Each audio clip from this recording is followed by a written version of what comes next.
مرحبا بالجميع. معكم ليندا من سويسرا، واليوم حبيت نتكلم على النباتات العطرية يعني اللي نستعملوها في المنزل، في المطبخ عفوا، اللي هي بالفرنسي لي بلانت اروماتيك. حبيت نقول لكم باللي يا سيدتي الكريمة، أخي العزيز، عائلتي، اللي ما عندوش هذه النباتات العطرية، يعني ضروري تسأل نفسك لماذا، لما لا، وعلاش لا. حفزوا رواحكم ورميوا الغبار على رواحكم ويلا تنشطوا وليش لا. إذا في عندك تراس يعني، ولا عندك بلكونة، ولا حتى لو عندك يعني كيفاش نقولوا ان بور دو فينيتر، يعني ما تبخلوش انفسكم. حبيت ندير لكم، عندي هذا النعناع اللي جاء من الجزائر في 2015 واحنا في 2021. فالنعناع معروف انه يعني يرجع وحده، فانا جبت فقط يعني قصيص صغير، وشوفوا كيفاش ولا عندي منه الكثير. هذا النعناع اللي جاء من الجزائر، هذا النعناع نسميوه لا مونتونغلاز، يعني النعناع الانجليزي، فانا هو جديد عليا. هذا نقولوا له لا مونت بوافغي، يعني النعناع اللي فيه فلفل الكحل ما ادري شو. هنايا عندي شويه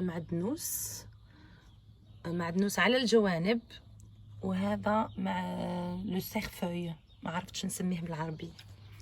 هذا حشيش مقطفه او قصبر. هذا ايضا نعناع جزائري. هذا نقولوا له لا مونت ماروكان. كما راكم تشوفوا هي فيها تغيير يعني على النعناع الجزائري. شوفوا كيفاش داير النعناع المغربي، وشوفوا النعناع الجزائري، هما ماشي كيف. فوالا. هنايا عندي الريحان، راح ندير فيديو مخصص للريحان ولاكثار الريحان بالنسبه للناس المبتدئه، فهذا شيء ضروري جدا جدا يكون عندك سيدتي الريحان للمطبخ، للسلطه، للمعكرونه، يعني تستعمليه دائما في المطبخ. هنا عندي هذا ريحان، هذا لوريغون غريك، ما عرفتش نسميه لوريغون بالعربيه، ولكن نبحث عليه ونديره في رابط الفيديو. هذه لا ميليس سيترونيل، هذا نبات الكوري، وهذه لا لافوند، هذا سي لو تان، نظن اسمه زعتر بالعربيه، انا مش متاكده. وهذه سي لا سيبوليت، هذا الورد او زهره لا سيبوليت، نخليها وبعدين راح تعمل لي نسيت كيفاش يسميوهم بالعربيه، دي غران، بذور، يمكن بذور.